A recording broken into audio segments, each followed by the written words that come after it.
అందరికీ శుభోదయం. నా పేరు రుద్వి. నేను 8వ తరగతి చదువుతున్నాను. ఈరోజు మనము ప్రముఖ పదాలు చెప్పుకున్నాం. ప్రముఖ పదాలంటే గట్టి నుంచి చదివిన ఒకే పదం వస్తుంది. వికట కవి, వికట కవి. పునుగు పునుగు. సంతసం, సంతసం. ముత్యము, ముత్యము. ముదము, ముదము.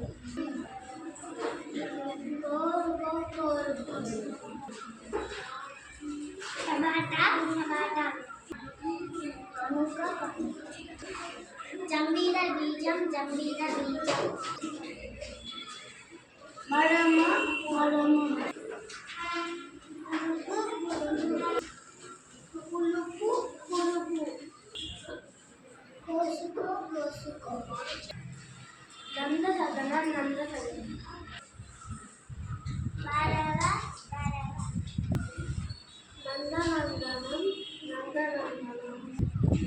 మహిమ, మహిమ.